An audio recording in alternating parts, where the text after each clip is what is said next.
Story 1. What happened at Camp Red Pines? The place was dead, and yet it breathed. The trails had been swallowed by overgrowth, the cabins overtaken by moss, and the old fire pit in the clearing looked like an open wound in the forest. Camp Red Pines, almost 30 years since the fire, and still there was something in the air, as if time had refused to pass through there. It was Pedro's idea.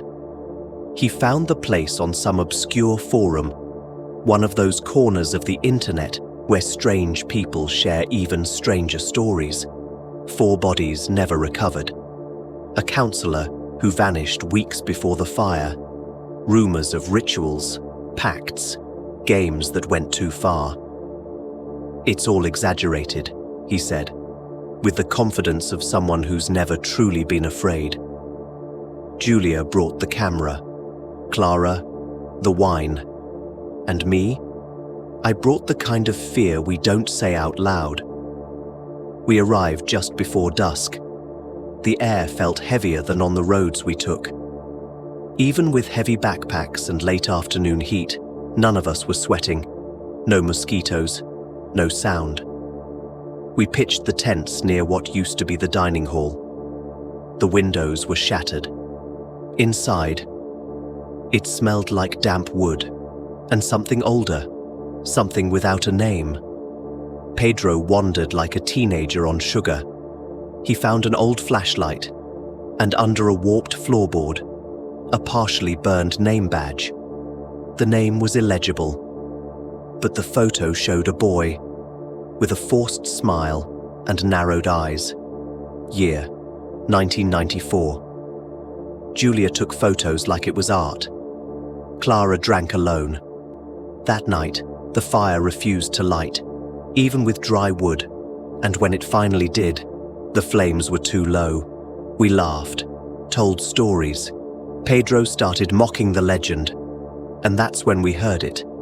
Footsteps, light, fast, like children, running through the trees. But there were no children. The fire blew out, in a single breath, like someone had exhaled, right next to our necks. We went back to the tents, in silence. At 3:12 a.m., I woke to a scream, short, cut off. Clara's tent was open, empty, the ground around it, trampled. No blood, no struggle, just silence. We ran through the woods, calling her name, but the sound, it dissolved, like the forest didn't want it to echo. Pedro said she left on her own. Julia was shaking. She said that when she woke up, there was a second burned name badge inside her tent, with Clara's face on it. We tried to leave before sunrise, but the trail no longer led to the road. The trees were closing in, like a spiral. We weren't walking straight anymore. The compass was panicking. By morning, we returned to the fire pit, and there, in the ashes, were 4 badges, all with our faces. Clara's was still smiling. On the wall of one of the old cabins, written in charcoal, "They always come back every summer." And the scariest part? A week later, Pedro's social profile vanished. Julia stopped replying. And then, a phone notification. Memory from 1 year ago. It was a photo, the 4 of us, at Camp Red Pines. But we had only gone there a week ago. Story 2. The Ones Who Never Slept. No one really remembered who came up with the idea. Maybe it was Leandro or Anna. All I know is that someone said it, and we all agreed like idiots. Let's camp in the forest where no one sleeps. There was even a Reddit thread about it.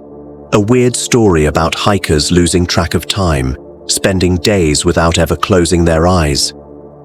Must be the altitude, someone said. Or guilt, joked another. I've got nothing to feel guilty about.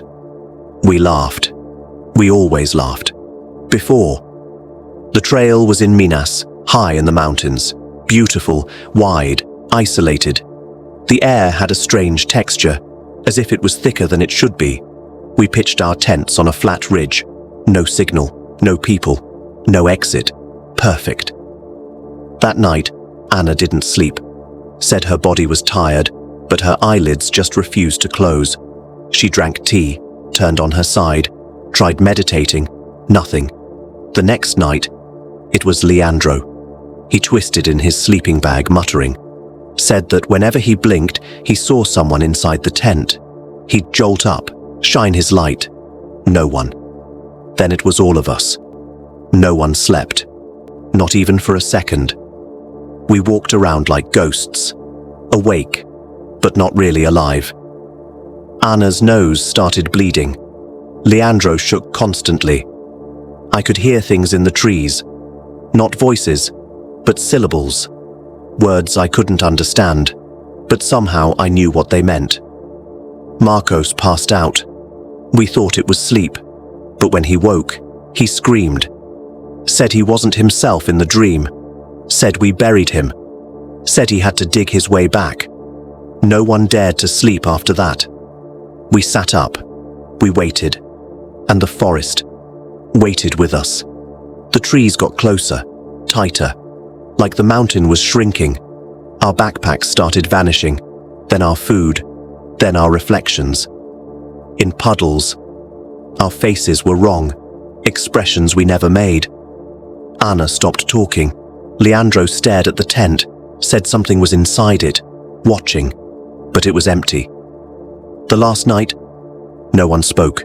We just sat there, dirty, shaking, wide-eyed. The light never came, and when it did, it was too late.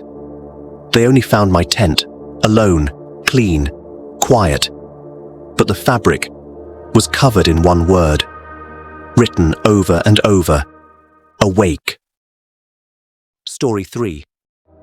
The hollow ground. At first, it was just knocking, low, rhythmic, as if someone were hitting a thick wall of earth with an open hand, thump, thump, thump. But there were no walls, just ground, forest, and us. There were 5 of us, a group of Brazilian university students on exchange in Colombia, working on a biology project about soil vibrations and underground animal behavior. Our camp was set up on top of a rocky plateau, surrounded by wet forest and a dark, slow river. The soil felt soft, recent, almost alive. We installed sensors on the second day. They picked up regular pulses right beneath where we slept, like a heartbeat, or a warning. Matthias said it was moles. Cecilia thought it might be underground water. But there was a pattern, always between 3:11 and 3:19 in the morning, as if something down there woke up and waited. On the 4th day, one of the sensors went silent. I went to check. The hole we had dug for it was different, deeper, wider, and around it, marks, like scratches, from the inside out. That night, we woke up to a sound, not the knocking. This time, it was muffled voices, as if someone was speaking inside the ground, muddled words, but with a rhythm that felt almost human. Almost. Luana screamed when she saw Matthias's tent collapse. We ran out. He wasn't there. The tent was intact, zipped up, no cuts, but the ground beneath it had sunken slightly, like a sheet pulled from underneath. We tried digging. Only rocks and warm soil. Yes, warm. The next day, we decided to leave, but the path was different. The trails were now covered in branches that hadn't been there before. The forest felt closed, like it had sealed itself around us. That night, the knocking returned. Louder, closer. The ground trembled, not like an earthquake, more like a creature crawling beneath the skin. Cecilia froze, wide-eyed, sweating, saying, "He's listening. He chooses," she kept repeating. "He'll take the one who hears." The next morning, only my tent remained. Everything else, gone. Shouting didn't help. The wind pushed my voice back into my throat. I stayed, not by choice, but because, somehow, I was digging too. Some say the Colombian forest swallows the unprepared. Others say the ground there breathes. But no one comes back with the same footprints. And sometimes, when I press my ear against the soil, I still hear the beating, but now it comes from beside me. Thank you for watching. Subscribe to the channel and leave your like. Thank you very much.